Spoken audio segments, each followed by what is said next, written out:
I want to express the recent deal that the president signed called the Sovereign Wealth Fund. People have not actually expressed motively what it means by Sovereign Wealth Fund that the President Ruto just signed recently.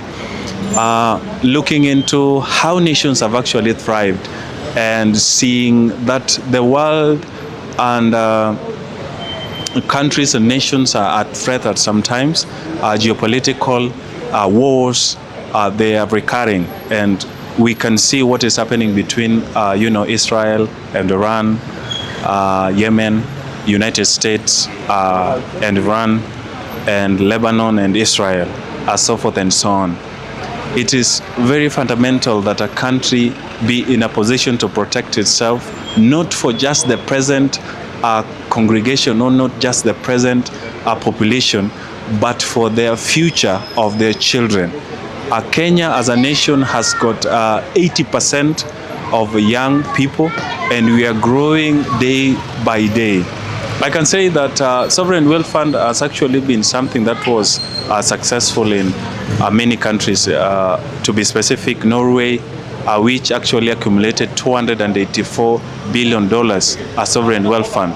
We also have Singapore, which is part and parcel of those countries that are successful in Sovereign Wealth Fund. We also have a UAE and Saudi Arabia. So why are we investing? Why are we actually putting this to be a deal? It is because Kenya today, we are continuing to discover our minerals and resources, especially oil and minerals. And we can be specific to areas that these places have been mentioned, especially in Western. We know what is happening in Kolomani about gold deposits, and then in Malindi, in Kilifi, we are also talking about the Mrima Hills, where there are rare earth minerals, 2.5 trillion Kenya shillings worth of minerals. These things can be spoken just in words now, but as countries goes by and export and dependency and the use of all these minerals converted into the productivity of a nation, at some point they can get depleted. Oil can get depleted. All these minerals can get depleted over time. And wealth fund is the one which can actually help this nation in terms of keeping this urithi to our future children. So these are the fundamental things that we have to be specific about, and we are saying that we want people who are much and parcel of this process, and we will not condone the opposition that speaks about what Kenya is doing right now in terms of safeguarding the future of its youths and the future of her youths. So that is why we have to be proud of the deal that was signed by the president just recently. I also want to talk about a few things about investment, especially in terms of capacity and population wealth. The GDP of this country is actually moving at a tremendous rate, and we can see the percentage growth which just actually increased to 5.3% starting from this year, and it has been acknowledged, and it is going to increase according to IMF and World Bank.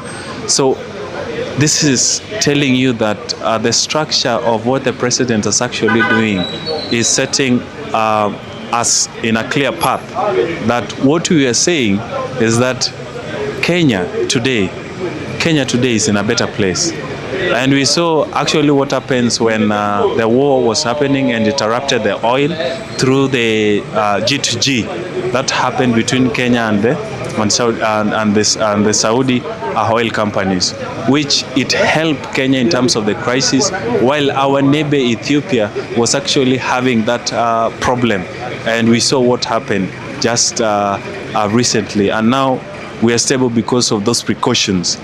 So generally, the doomsters and the gloomsters and these guys that think that it's not actually going to happen has actually seen that these are specific things we are supposed to talk about.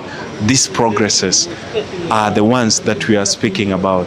So I want to say that as a youth in this country who is focused, who actually learns, who actually knows exactly what is happening, we want to actually also tell our young people that we are supposed to be informed, so that whenever everything arises, we need to be part and parcel of the the cognitive action, that we are part of solution making. See what Ruto has done in terms of healthcare. See what Ruto has done in terms of the Medicare, Medicaid, whether it's SHA, whether it's SHIF. All those precautions are actually hurting the dealsmen. The dealsmen have been intermediaries for so long, including the things that used to happen in the financial sector, especially intermediaries of the KRA, intermediaries of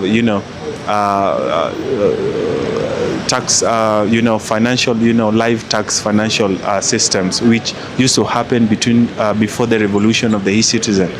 And these things are why many people are making noise, and we have actually made sure that these loopholes have been, put into halt. So thank you very much, and I want every person in this country, every youth, to be focused and make sure that we support the government of the day. Thank you very much.